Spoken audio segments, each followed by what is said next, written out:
For almost 40 years in Britain, the moon, the ultimate symbol of unity, actually became a source of some really painful division for the Muslim community.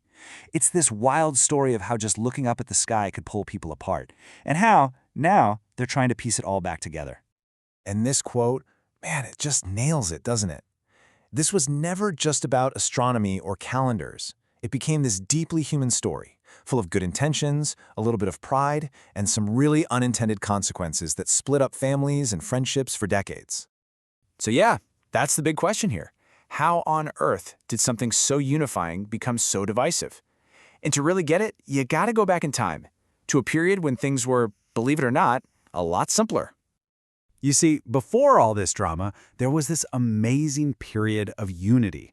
For decades, the British Muslim community, which was growing pretty fast, had a super simple system. They just followed whatever the moon sighting announcement was from Morocco. Easy. And it makes total sense why this worked, right? Morocco was the natural choice. It's close, geographically speaking, so it shares a similar night sky. The news would come in by telex, and for years it just worked. Ramadans and Eids were celebrated on the same day. It was a time of genuine shared joy. But that was all about to change.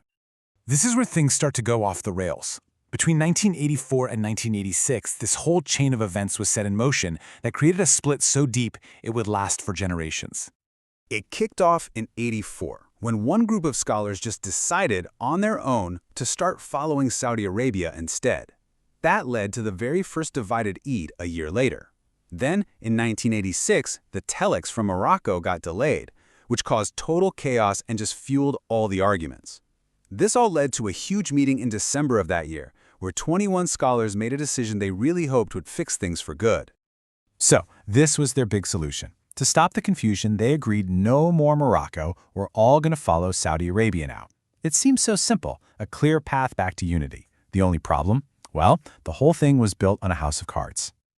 Okay, so this is where the story gets really interesting. That decision to follow Saudi Arabia, which seems so logical, had this massive hidden flaw, one that put it in direct conflict with both modern science and Islamic tradition. Yeah. The very solution meant to bring everyone together was, believe it or not, broken from the start. And when you dig into the evidence, it's just wild. I mean, get this. Just a few months before they made that big decision, on May 8, 1986, Saudi authorities announced the start of Ramadan. But if you look at the astronomical data, the new moon wasn't even astronomically born for another 8 hours. Literally, they announced Ramadan before the new moon even existed. You can't make this stuff up. And you might be thinking, okay, maybe that was a one-off mistake. Nope, not even close. A major study found that for a 40-year stretch, over half of Saudi Arabia's official moon sighting reports were for sightings that were, well, astronomically impossible. That just shows you the scale of the problem we're talking about here. So what on earth was going on? Well, it basically boils down to this thing called the al-Qur'an calendar. It's a calendar Saudi Arabia uses for administrative stuff, and it's programmed to start the month based on the moon's astronomical birth, the conjunction, not on when you can actually see the crescent in the sky, which is the traditional religious rule. And this wasn't some fringe theory. You had major, globally respected scholars like Mufti Taqi Usmani pointing this out, saying these announcements were, and I quote, scientifically and religiously impossible. And yet, for years and years, the system just kept going. But here's the hopeful part of the story. As the years of division dragged on, a new generation started looking for a better way. They launched these amazing grassroots movements that cleverly combined modern science with a return to the timeless tradition of actually looking for the moon locally. And you can really see the massive shift in thinking here. On one side, you have the old way, relying on reports from far away, getting stuck in institutional habits, and making decisions behind closed doors. And on the other, this new approach, local UK sightings driven by open data, full transparency, and powered by the community itself. This is where awesome groups like ICUK and the New Crescent Society really step into the spotlight. They started training networks of observers across the country, collecting meticulous data and proving that, hey, local UK sightings aren't just possible, they're actually really reliable. But it was about more than just data. It was about bringing back that magic, that wonder of moon sighting as a shared experience. And the really crucial part? This new movement isn't some rebellion against tradition. It's actually the opposite. It's getting huge endorsements from major Islamic seminaries.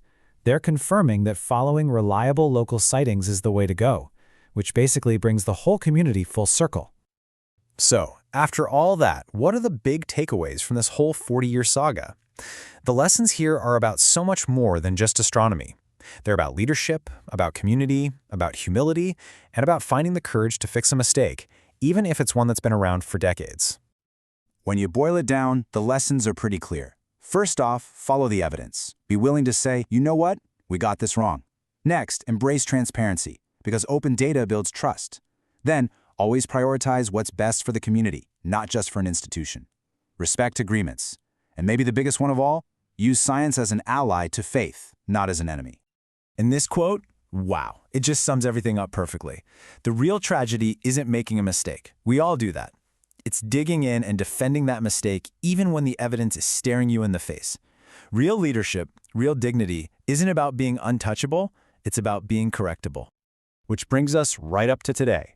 It's been a long, hard road, but a new path is definitely opening up. The final question, really, is whether the lessons from these past 40 years have truly sunk in, paving the way for a future where one moon can, once again, unite one community.